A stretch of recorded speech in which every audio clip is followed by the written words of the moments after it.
बस तहलका ही तहलका मचाएंगे, अब देखते जाइए आप। और सबसे बड़ी खास बात ये है कि मिराज जी की एक फिल्म आ रही है वेलकम, तो बहुत ज़्यादा मैं एक्साइटेड हूँ। आप मैंने इस गाने के रील पर बहुत अच्छा प्राइस रखा गया है। जिस भी क्रिएटर का या जिस भी इंस्टा पे जो भी आईडी चला रहे हैं, जिस किसी का भी सबसे ज्यादा व्यूज आता है उनको 1 लाख का प्राइस दिया जाएगा पहले विनर को।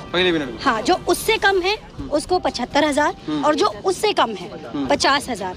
3 यूजर्स को मतलब गिफ्ट दिया जाएगा और 20 यूजर्स को स्मार्ट वॉच दिया जाएगा। मनी मेराज की हीरोइन ने मनी मेराज को लेकर दिया चौंका देने वाला बयान। तो क्या है खबर, इस वीडियो में हम जानने वाले हैं। तो वैसे अगर आप पावर स्टार पवन सिंह के सच्चे फैन हैं तो चैनल को सब्सक्राइब करके छोटा सा कमेंट जरूर करना और वीडियो आप पूरा जरूर देखिए। मनी मेराज का हाल ही में एक फिल्म आने वाला है जिस फिल्म का नाम है वेलकम। ये भोजपुरी इंडस्ट्रीज में पहला फिल्म मनी मेराज का होने वाला है। तो इसमें एक क्वेश्चन काफी लोग कह रहे हैं कि क्या पावर स्टार पवन सिंह या खेसारी लाल यादव का रिकॉर्ड तोड़ सकता है ये फिल्म की नहीं तोड़ सकता है, क्योंकि आए दिन मनी मेराज और चांद जी का जब भी कोई गाना आता है तो मार्केट में कुछ ना कुछ नया रिकॉर्ड ज़रूर बनाता है भोजपुरी इंडस्ट्रीज में।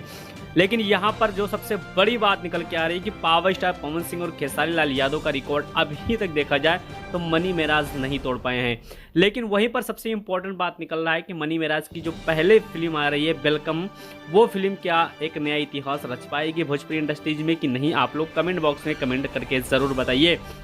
और साथ में आपको बता देना चाहता हूं कि पावर स्टार पवन सिंह और खेसारी लाल यादव का रिकॉर्ड नहीं तोड़ पाएंगे। लेकिन इस पे आपका क्या राय चल रहा है कमेंट बॉक्स में कमेंट जरूर करिए, क्योंकि ये नया चेहरा और उभरता हुआ चेहरा आप लोग की नज़र में आ रहा है।